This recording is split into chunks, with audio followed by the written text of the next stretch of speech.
Hello Bharat के वीरो, कैसे हैं आप लोग। आई होप सभी बहुत अच्छे से एंजॉय कर रहे होंगे। जो आपका ये 10 रिपीटेड क्वेश्चन का सीरीज आ रहा है, तो अभी तक हम लोग 3 वीडियो देख चुके हैं और ये जो हमारा डे 4 का वीडियो है जिसमें हम लोग मैग्नेटिक्स करने वाले हैं, मतलब आपका कंप्लीट फिजिक्स होने वाला है। तो चलिए स्टार्ट करते हैं वीडियो लेक्चर का क्वेश्चन नंबर 1 से।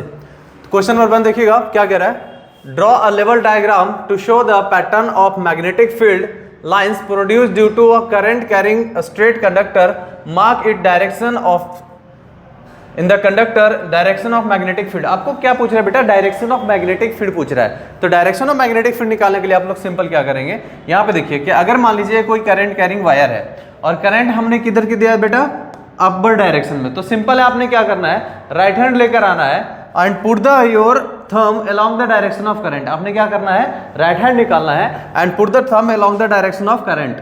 जिधर करंट जा रहा है उधर थंब को रखना है। Now open the fingers where you want to calculate the magnetic field. इधर निकालना आपको, इधर।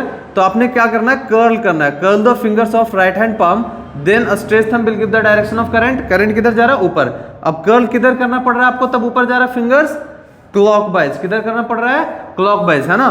तो देखिए इसका मतलब ये हुआ, ये डायरेक्शन आपको कुछ इस तरीके से, है ना, ये इस तरीके से आपको देना पड़ रहा है, इस तरीके से। तो करंट किधर जा रहा है बेटा, ऊपर। इस वायर में करंट ऊपर जाएगा। ओके, तो सिंपल मैग्नेटिक फील्ड का डायरेक्शन आप ऐसे निकाल सकते हैं। और अगर मान लीजिए इसी में, अगर मान लीजिए करंट को मैं डायरेक्शन नीचे दे देता, करंट का डायरेक्शन क्या दे देता, नीचे। तो अब देखिए थंब को ऊपर नहीं रखेंगे ना, थंब को किधर रखेंगे, नीचे रखेंगे। तो थंब को नीचे रखेंगे तो नीचे थंब आपका कब जाएगा, जब आप इसको अंदर फोल्ड करेंगे या फिर बाहर। तो इसको बाहर की तरफ फोल्ड करेंगे तब जाएगा, मतलब कि कुछ इस तरीके से आपको लूप बनेगा। तो this is the direction of magnetic field. ये तो आप ये इस तरीके से बनाएंगे तो आपको क्या पता चल गया। तो सिंपल से याद रखिएगा कि अगर क्लॉकवाइज रोटेशन करते हैं तो क्लॉकवाइज का मतलब क्या हो जाता है, अंदर। तो याद रखिए क्लॉकवाइज रोटेशन का मतलब क्या हो गया बेटा, इनसाइड। और एंटी क्लॉकवाइज मतलब एंटी क्लॉकवाइज करेंगे तो एंटी क्लॉकवाइज मतलब घुमाएंगे तो किधर जाएगा, बाहर की तरफ। तो ये जाएगा एंटी क्लॉकवाइज बाहर की तरफ, और बाहर को हम लोग रिप्रेजेंट करते हैं डॉट से। तो ये याद रखिए, क्लॉकवाइज का मतलब क्या हो गया, इनसाइड, और एंटी क्लॉकवाइज का मतलब क्या हो गया, आउटसाइड। ये कुछ है ऐसा। ओके, तो क्लॉकवाइज मतलब इनसाइड, एंटी क्लॉकवाइज मतलब आउटसाइड। तो यहाँ पे देखिएगा, यहाँ पे जो आपको क्वेश्चन में पैटर्न गिवन है, तो देखिएगा पैटर्न में क्या है बेटा, यहाँ पे मैंने डायरेक्शन किधर लिया, पॉजिटिव से निगेटिव। ये इधर जा रहा है, current flow from higher potential to lower potential. तो हायर टू लोअर गया। करंट का डायरेक्शन इसमें देखेंगे ध्यान से, तो किधर की तरफ है, नीचे की तरफ। तो नीचे की तरफ कब जाता है, जब रोटेशन मैग्नेटिक फील्ड का इस तरीके से हम लोग रखेंगे। तो डायरेक्शन ऑफ मैग्नेटिक फील्ड कुछ इस तरीके से आपका यहाँ पे दिया हुआ है। ओके, तो आई होप ये क्लियर हुआ होगा। तो ये डायरेक्शन बनाने में इसमें आपको ज्यादा नहीं रटने की जरूरत नहीं है, डायरेक्शन आपको पता होना चाहिए। सर्किट बनाइए, मैग्नेटिक फील्ड आपको लूप में पता चल जाएगा। ओके, तो चलिए हम लोग मूव करते हैं नेक्स्ट क्वेश्चन पे। Question number 2। क्वेश्चन नंबर 2 क्या कह रहा है, state the characteristics of magnetic force. अब देखिए मैग्नेटिक फोर्स का मतलब क्या होता है बेटा, सिंपल है कि अगर किसी चार्ज पार्टिकल को, अगर किसी आप चार्ज पार्टिकल को किसी मैग्नेटिक फील्ड के अंदर रख देते हैं, मान लीजिए यहाँ पे ये ना इस तरीके से क्या है, फील्ड लाइंस है, मैग्नेटिक फील्ड लाइंस है। और मैग्नेटिक फील्ड लाइंस में किसी भी चार्ज पार्टिकल को आपने रख दिया और इसको आपने वेलोसिटी दे दिया v। इसका वेलोसिटी क्या दे दिया बेटे जी, v। तो यहाँ पे कहता है कि magnetic force on any moving charge particle is equals to q into v cross b। अब यहाँ पे देखिए कि f जो है, f किस बात को रिप्रेजेंट कर रहा है, this represents the magnetic force. ये किसको रिप्रेजेंट करके देता है आपको, मैग्नेटिक फोर्स को। q क्या होता है, चार्ज पार्टिकल। q यहाँ पे क्या है बेटा जी, चार्ज पार्टिकल। ओके, और यहाँ पे देखेंगे ध्यान से कि v क्या है, तो v is the velocity with which charge particle is moving in the magnetic field. तो दिस इज द वेलोसिटी, ये वेलोसिटी ऑफ चार्ज पार्टिकल है। और b क्या रिप्रेजेंट कर रहा है बेटा जी, magnetic field. Okay, magnetic field. अब मैग्नेटिक फील्ड का ऐसा यूनिट क्या होता है बेटा, तो मैग्नेटिक फील्ड का ऐसा यूनिट होता है टेस्ला। तो आपने याद रखना है। तो कोई भी अगर चार्ज पार्टिकल मैग्नेटिक फील्ड के अंदर मूव कर रहा है तो उसके ऊपर जो मैग्नेटिक फोर्स लगता है इतना लगता है। और मैग्नेटिक फोर्स मैक्सिमम कब होता है, जब ये मैग्नेटिक फील्ड के परपेंडिकुलरली मूव करे। देखिए अब यहाँ पे जब परपेंडिकुलर मूव करेगा ना तो फोर्स मैक्सिमम होता है। वो कितना होता है, QVB। और ये फोर्स जो होता है 0 हो जाता है कब, जब मैग्नेटिक फील्ड भी इधर हो और वेलोसिटी भी उधर हो, क्योंकि दोनों में क्रॉस प्रोडक्ट है। तो ये आगे आपको +1 में सिखाया जाएगा क्रॉस प्रोडक्ट का मतलब। तो इसका मतलब दोनों सेम डायरेक्शन में है। तो यहाँ पे मैग्नेटिक फोर्स क्या लगता है बेटा, 0। तो याद रखिएगा कि magnetic force will be maximum when the charge particle is moving perpendicular to the magnetic field and it is 0 when it is moving along the direction of magnetic field और anti parallel to the magnetic field. तो parallel और anti parallel के case में क्या हो जाएगा 0 और perpendicular के केस में क्या हो जाएगा मैक्सिमम। तो ये क्वेश्चन आपसे पूछा जा सकता है 1 मार्क्स में, तो इस चीजों का ध्यान रखिएगा। तो यहाँ पे कैरेक्टरिस्टिक से आपको देखिएगा यहाँ पे लिखा हुआ है, चीजें आपको लिख के दी हैं, तो इसका स्क्रीनशॉट लेना ले सकते हो, पीडीएफ डाउनलोड करना डिस्क्रिप्शन बॉक्स में लिंक क्लिक करके डाउनलोड कर सकते हैं। तो यहाँ पे क्या कर रहा है, चार्ज पार्टिकल जो है ना उसमें मैग्नेटिक फोर्स इतना लग रहा है, और इसमें क्या होता है, it acts only when the charge particle is moving, does not act when charge particle is at rest, और मैक्सिमम तब होगा जब ये परपेंडिकुलर मूव करेगा, and does not act when the charge particle is same direction in the direction of magnetic field. तो charge particle rest अगर में है, रेस्ट पोजीशन में, दैट मींस वेलोसिटी 0 है, तो यहाँ पे मैग्नेटिक फोर्स नहीं लगता है। So these are the characteristics. चलिए मूव करते हैं हम लोग नेक्स्ट क्वेश्चन पे। तो नेक्स्ट क्वेश्चन देखिएगा बेटा क्या कह रहा है, question number 3, give reason for the following, the warrant ought fuse should be replaced by the another fuse of identical rating। बिल्कुल, अब देखिए अगर मान लीजिए कोई इंसान है ना, अब वो कोई काम कर रहा था, आपका काम करके दे रहा था, अगर मान लीजिए उससे ज्यादा कैपेसिटी वाला इंसान आ जाता तो क्या करेगा, आपका जो काम है ना वो जल्दी फिनिश कर देगा, और जब ओवरलोडिंग आएगा तो वो क्या करेगा, ओवरलोडिंग आएगा तो आपको पता नहीं चलेगा कि उसको ओवरलोड हुआ, क्योंकि वो जल्दी काम कर दे रहा है, और काम करने वाला लेकर आएंगे तो क्या करेगा, आपका काम पेंडिंग छोड़ देगा। सेम फ्यूज के साथ होता है, अगर मान लीजिए आपने हैवी लोडिंग का फ्यूज लगा दिया तो क्या होगा, जब ओवरलोडिंग होगी तो वो फ्यूज मेल्ट नहीं होगा, और आपके जो अप्लायंसेज है उसको डैमेज कर सकता है। और कम अगर ले आएंगे, कम रेटिंग वाला फ्यूज ले आएंगे तो क्या होगा बेटा, वो जल्दी फ्यूज हो जाएगा नॉर्मल करंट पे भी, और उसकी वजह से क्या होगा, आपका सप्लाई में प्रॉपर सप्लाई नहीं मिल पाएगा करंट का। इसलिए आपको सेम रेटिंग से रिप्लेस करना चाहिए। दैट इज द रीजन कि हम लोग सेम रेटिंग से बरंट फ्यूज को रिप्लेस करते हैं। अगर मान लीजिए 6 एम्पियर का फैन से हम चला रहे थे तो हम लोग 6 एम्पियर से रिप्लेस करेंगे, अगर एसी के लिए कर रहे थे 10 एम्पियर से तो 10 एम्पियर का हम लोग फ्यूज यूज करेंगे। तो इस बात का ध्यान रखिएगा, है ना।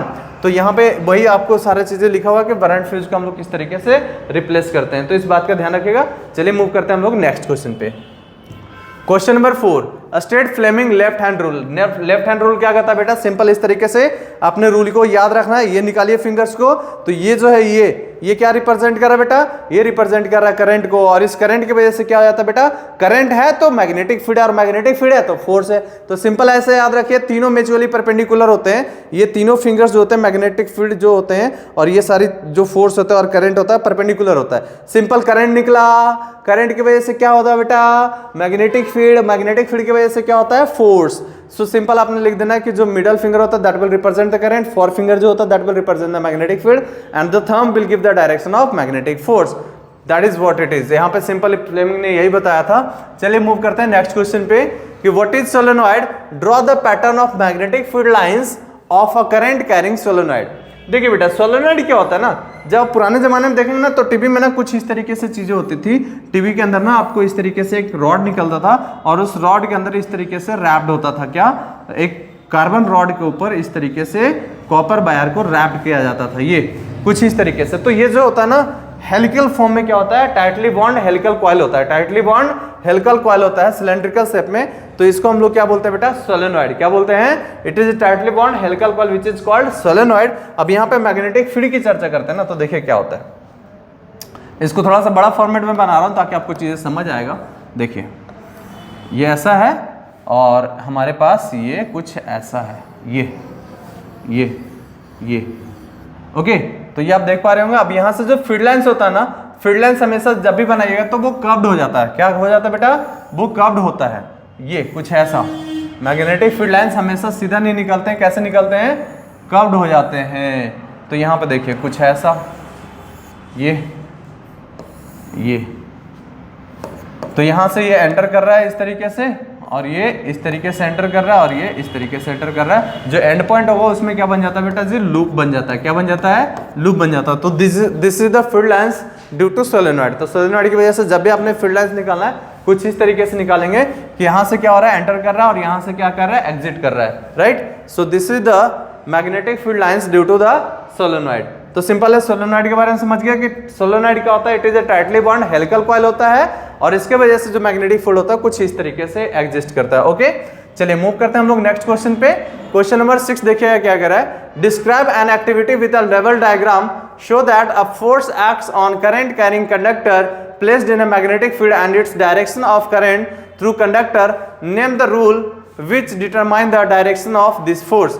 अब देखिए आपने क्या करना है, यहाँ पे सिंपल एक अल्युमिनियम वायर ले लीजिए। अब यहाँ पे हॉर्स तो देखें, जैसे जो घोड़े का जो पैर होता है ना, उसमें देखेंगे नाल जो होता है उस तरीके से इस शेप में होता है। तो हॉर्स शेप का आपने क्या करना, मैग्नेट ले लेना है, और यहाँ पे हमने दो पोलरिटी ले लिया वायर्स के हेल्प से, और इसको हम लोग क्या करें, जैसे बैटरी का की क्लोज करते हैं तो यहाँ पे क्या होता है, मैग्नेटिक फील्ड फ्लो करना स्टार्ट करता है। करंट जैसे हम लोग फ्लो करते हैं तो यहाँ पे बी से ए के डायरेक्शन हम लोग ले रहे हैं। तो यहाँ पे क्या लिखा है देखिएगा, suspend a small aluminium rod horizontally using two wires, place a strong horse magnet so the magnetic field goes upwards, है ना। अब यहाँ पे क्या करो बेटा, connect the rod to the battery and key rheostat series which current is flowing through the rod B to A. Current किधर से किधर जा रहा है, B to A. The rod moves left reversing the current make it moves right, so the direction of the force a current carrying conductor explain by the Fleming left hand rule. तो simple है, ये direction of force किसके वजह से बता सकते हैं आप, लेफ्ट हैंड रूल की वजह से। और जैसे ही करंट पास करते हैं तो इसके वजह से क्या होगा, मैग्नेटिक फील्ड प्रोड्यूस होगा, और मैग्नेटिक फील्ड की वजह से क्या होगा बेटा, मैग्नेटिक फोर्स होगा। और इसमें जो फॉर्मूला आगे जाके आप पढ़ेंगे +2 क्लास में, हालांकि ILB होता है। क्या होता है, ILB, that mean magnetic force on the current carrying wire is equals to length times of magnetic field. तो करंट की वजह से क्या हुआ बेटा, जैसे यहां से हम लोग देखें B से A में जा रहा है, तो इसकी वजह से क्या हो रहा है, मैग्नेटिक फील्ड डेवलप हो रहा है। उस मैग्नेटिक फील्ड की वजह से क्या हो रहा है, आपका मैग्नेटिक फोर्स डेवलप हो रहा है। और इस तरीके से आप करेंगे, ये करंट हो गया, तो ये फोर्स कुछ इस तरीके से आउटवर्ड डायरेक्शन में आपको लगते हुए दिखेगा। म्यूचुअली परपेंडिकुलर रखना है। ये this is the direction of current, तो हमने मिडल फिंगर को डायरेक्शन ऑफ करंट रखा। ये मैग्नेटिक फील्ड हो गया बेटा, तो मैग्नेटिक फील्ड नॉर्थ से साउथ की तरफ एंटर करा, तो ये फोर्स हो गया बाहर की तरफ। ओके, तो ये सिंपल सा इस फंडा को आपने लिख देना कि किस तरीके से आपने करंट करा है अल्युमिनियम रॉड को, और बी से करंट भेज रहे हैं, और उसकी वजह से मैग्नेटिक फील्ड डेवलप हो रहा है हॉट शू की वजह से, और यहाँ पे हमने वेरिएबल रेजिस्टेंस लिया, और उसकी वजह से मैग्नेटिक फोर्स है, दैट्स इट। और ये किसने बताया बेटा, फ्लेमिंग लेफ्ट हैंड रूल ने। तो आई होप ये चीजें क्लियर होगा। चलिए मूव करते हैं हम लोग क्वेश्चन नंबर 7 की तरफ। क्वेश्चन नंबर 7 क्या कर रहा है बेटा, an alpha particle positively charge particle enters in a magnetic field at right angle to it as shown in the figure. Explain with the help of relevant rule the direction of force acting on the alpha particle. अब यहाँ पे देखो बेटा, alpha particle किधर enter कर रहा है, इस डायरेक्शन में, तो फ्लेमिंग लेफ्ट हैंड रूल लगाएंगे तो देखिएगा कुछ इस तरीके से आएगा। तो मैग्नेटिक फोर्स क्या हो जाएगा बेटा, आउटवर्ड। मैग्नेटिक फोर्स क्या हो जाएगा, आउटवर्ड, क्योंकि अल्फा चार्ज है ना, तो अल्फा चार्ज किधर जा रहा है, राइटवर्ड, है ना, इधर जा रहा है। तो जो करंट होता है that will be also along the direction of positive charge. देखिए अब कोई भी कंडक्टर अगर होता, कोई भी कंडक्टर होता, तो कंडक्टर के अंदर चार्ज पार्टिकल्स कौन होता है, फ्री इलेक्ट्रॉन्स, और फ्री इलेक्ट्रॉन्स के ऊपर चार्ज कैसा होता है, नेगेटिव। तो डायरेक्शन ऑफ करंट इसके मूवमेंट के अपोजिट हो जाता। लेकिन यहाँ पे क्या हो जाता है कि जो डायरेक्शन ऑफ करंट है that will be along the direction of positive charge. तो पॉजिटिव चार्ज की डायरेक्शन ये है, तो करंट का भी डायरेक्शन सेम हो जाएगा, और दोनों का डायरेक्शन सेम है, तो ये करंट का डायरेक्शन ले लीजिए, और इसके इस तरीके से आप डायरेक्शंस को रख लीजिए, तो ये आपका फ्लेमिंग लेफ्ट हैंड रूल से आ जाएगा। तो फोर्स किधर लग रहा है बेटा, परपेंडिकुलरली आउटवर्ड्स, है ना। तो मैग्नेटिक फील्ड ऐसे है, करंट ऐसे है, तो ये फोर्स क्या हो जाएगा, देखिए ये करंट मैग्नेटिक फील्ड ऊपर की तरफ दिया है, तो फोर्स किधर आ रहा है, आउटवर्ड डायरेक्शन में। आई होप ये चीजें क्लियर हो रहा होगा आपको।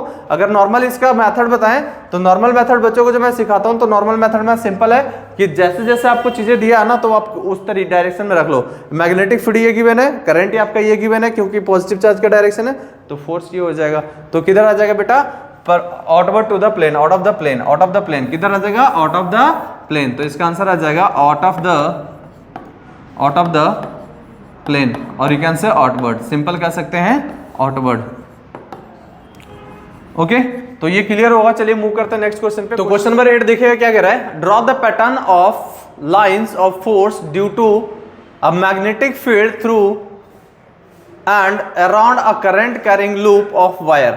How would you the strength of magnetic field produced at the centre of a circular loop be affected if the strength of current passing through this loop is doubled, the radius of the loop is reduced to half of the initial radius होगा, और you can say original radius। ठीक है, अब यहाँ पे देखिएगा बेटा कि आपने क्या करना है, यहाँ पे मैग्नेटिक फोर्स, तो यहाँ पे देखो कि अगर मान लीजिए कोई भी करंट कैरिंग वायर ले लेते हैं ऐसा, है ना, दैट मीन्स इसमें जो फ्लो हो रहा है कुछ इस तरीके से होगा, क्योंकि देखिए ये ऐसा जा रहा है ना, तो सॉरी यहाँ पे जैसे ये बनाएंगे आप, तो क्या हो जाएगा, ये कुछ ऐसा हो जाएगा, क्योंकि हमने लूप में ऐसे लिया है तो इस तरीके से रोटेट करेंगे तभी थंब नीचे जाएगा, क्योंकि जैसा मैंने अभी बनाया था तो करंट किधर जाता बेटा, ऊपर।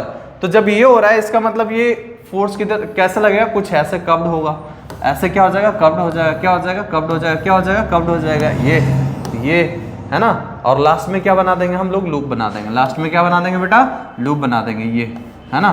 तो ये आ जाएगा ऐसे और ये आ जाएगा ऐसे, ओके। ये तो इस तरीके से लूप आप बना दिए। ये हमने क्या करा, यहाँ से करंट कैरिंग लूप कुछ इस तरीके से बनाए, फील्ड किधर गया, इधर इस डायरेक्शन में करंट गया और उसकी वजह से फोर्स कुछ इस तरीके से कर्व्ड हमारा लग गया, ओके। तो ये सिंपल सा फंडा है। अब देखिएगा कि कोई भी सर्कुलर अगर लूप है ना जिसका रेडियस मान लो कि आर है, जिसका रेडियस क्या है बेटा जी, आर है, ओके। तो ये करंट कैरिंग वायर है मान लो सर्कुलर लूप का, तो इसके वजह से जो मैग्नेटिक फील्ड होता है सेंटर पॉइंट पे, ये आगे +2 में पढ़ेंगे, फिलहाल के लिए आप याद रखना तो याद रख लीजिएगा, μ0I/2r होता है। ये कैसे आता है आपको +2 में चीज़ें पता लग जाएगा, तो डिटेल में वहाँ पे आप पढ़ सकते हैं। यहाँ पे फिलहाल देखिएगा कि मैग्नेटिक फील्ड का जो फार्मूला होता है ना, ये बी हमारा मैग्नेटिक फील्ड, सी का मतलब सेंटर है, magnetic field at centre is equals to μ0I/2r। R is the radius, R is the current in the loop, और यहाँ पे जो μ0 है ना इसको हम लोग बोलते हैं magnetic permeability of free space, magnetic permeability of free space. इसकी वैल्यू होती है 4π × 10⁻⁷ टेस्ला मीटर पर एम्पियर, ठीक है, 4π × 10⁻⁷ टेस्ला मीटर पर एम्पियर। अब यहाँ पे देखो बी मैग्नेटिक फील्ड, इसका यूनिट टेस्ला हो गया। अब यहाँ पे ध्यान से देखो कि करंट को अगर आप डबल करेंगे मैग्नेटिक फील्ड क्या होगा, इंक्रीजेज, और you can say it becomes double. अब अगर रेडियस को हाफ करेंगे तो क्योंकि ये डिनोमिनेटर है तो ये अगेन हाफ करेंगे तो 2 पर चला जाएगा, तो मैग्नेटिक फील्ड अगेन क्या हो जाएगा, डबल, और you can say increases. Radius जैसे जैसे घटाएंगे, रेडियस आप घटाएंगे तो मैग्नेटिक फील्ड क्या होगा बेटा जी, बढ़ेगा। करंट बढ़ाएंगे तो मैग्नेटिक फील्ड अगेन क्या होगा, बढ़ेगा। तो इस रिलेशन को याद रखिए तो आप सिंपली बता सकते हैं कि क्या हो रहा है। तो मैग्नेटिक फील्ड जो होता है डायरेक्टली प्रोपोर्शनल टू करंट होता है और magnetic field inversely proportional to radius होता है।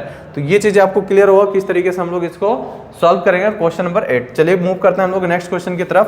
तो नेक्स्ट क्वेश्चन देखिएगा बेटा क्या कह रहा है, question number 9, an air conditioner of 2 kilowatt is used in an electric circuit having a fuse of 10 ampere, okay. तो यहाँ पे देखिएगा फ्यूज कितना का लिया बेटा, 10 एम्पियर का। तो यहाँ पे जैसे सॉल्यूशन हम लोग लिखेंगे तो आपको बताया था न्यूमेरिकल में हम लोग क्या लिखेंगे, जो जो चीजें आपको दिया हुआ। तो गिवन क्या क्या बेटा, पावर आपको गिवन है कितना, 2 kilowatt, okay. N electric circuit 10 ampere, potential difference of the supply is, आपको पोटेंशियल डिफरेंस गिवन है, दैट मींस वोल्टेज गिवन है 220 volt, okay. Will the fuse be able to withstand when the air conditioner is switched on? Justify your answer. Just see कि power का formula हम लोग basically क्या पढ़ते हैं बेटा, V into I, that means यहाँ पे करंट कितना हो जाएगा बेटा जी, current is equals to power per unit voltage हो जाएगा। Power is given to be 2 kilowatt, मतलब 2 × 10⁻³ डिवाइडेड बाई 220 करिए, तो 220 करिएगा तो क्या आ जाएगा बेटा, इसको कटिंग कर लो तो आ जाएगा 200 डिवाइडेड बाई 22, मतलब कि क्या लिखेंगे 200 डिवाइडेड बाई 22, दैट इंप्लाइज अपन क्या लिख सकते हैं कि यहाँ पे जो हमारा करंट आने वाला है that will be 9.09 ampere, 9.09 ampere, okay. अब यहाँ पे देखो 9.09 एम्पियर, दैट इंप्लाइज हम लोग क्या कह सकते हैं, जो हमारे पास फ्यूज अवेलेबल है ना उसकी झेलने की क्षमता 10 एम्पियर है, और आप दे रहे हो सप्लाई कितने का, 9.09 एम्पियर का। मस्त चलेगा यार, क्यों नहीं चलेगा। अगर हाँ 10 से थोड़ा सा भी ज्यादा देते ना 10.1, फिर उसकी भाई प्राण निकल जाते, क्योंकि उसकी झेलने की क्षमता 10 थी, लेकिन आप दे रहे हो सिर्फ 9.09, ठीक है, कहेगा मस्त, आओ भाई फ्लो कराओ। तो सिंपल से ये क्या करेगा, विथ स्टैंड कर जाएगा, because the supply is less than that of the 10 ampere. So ये क्या करेगा, विथ स्टैंड करेगा विद द सर्किट, ओके। चलिए मूव करते हैं नेक्स्ट क्वेश्चन की तरफ। क्वेश्चन नंबर 10 कह रहा है, explain the role of the following as safety measure in domestic electric appliances या सर्किट, अर्थ और फ्यूज। इसके बारे में आपको बताना है। तो देखिए अर्थ जो होता है ना बेटा, अर्थ वायरिंग हम लोग क्यों करते हैं कि कोई भी अगर एक्स्ट्रा करंट आ रहा है, लीकेज करंट आ रहा है, कोई भी फॉल्ट सर्किट है, तो उसमें इलेक्ट्रिक शॉक से आपको बचाता है, जो कि स्मॉल रेजिस्टेंस प्रोवाइड करता है अर्थ। और उसकी वजह से क्या होता है, जो एक्स्ट्रा अमाउंट ऑफ करंट आता है, वो लीकेज करंट आता है, वो क्या हो जाता है, ग्राउंड हो जाता है, जिसकी वजह से आपको इलेक्ट्रिक शॉक से बचाता है। सेम काम होता है फ्यूज का। फ्यूज भी सेम तरीके से क्या होता है, अगर मान लीजिए कोई भी फॉल्टी करंट या फिर एक्स्ट्रा करंट डेवलप होगा सर्किट के अंदर, तो क्या होता है, फ्यूज मेल्ट हो जाता है, क्योंकि उसकी मेल्टिंग पॉइंट कम होती है, और ये क्या करता है, आपके अप्लायंसेज को और सर्किट को प्रोटेक्ट कर लेता है डैमेज होने से। ओके, तो अकॉर्डिंगली हम लोग फ्यूज यूज करते हैं कि अगर मान लीजिए एसी है तो उस हिसाब से हम लोग फ्यूज का यूज करेंगे। अगर मान लीजिए कि फैन है, रेफ्रिजरेटर है, अलग अलग अप्लायंसेस के लिए हम लोग फ्यूज अलग अलग तरीके का यूज करेंगे। ओके, तो ये चीजें आपको आई होप क्लियर होगा। तो जो मोस्ट रिपीटेड क्वेश्चन है वो इन टाइप के क्वेश्चंस में से आता है। तो आई होप ये चीजें आपको एंजॉयबल लगा होगा। तो ये था सारा फिजिक्स का सेशन। इस तरीके से बायो और केमिस्ट्री का भी आएगा और मैथ का भी सीरीज होने वाला है। तो एंजॉय कीजिए और अपनी प्रिपरेशन को फाइनल टच देते रहिए। नेक्स्ट जो सेशन लेकर आऊंगा जिसमें फार्मूला सारा इंपॉर्टेंट डिस्कशन करेंगे। मिलते हैं नेक्स्ट वीडियो लेक्चर में, तब तक के लिए जय हिंद।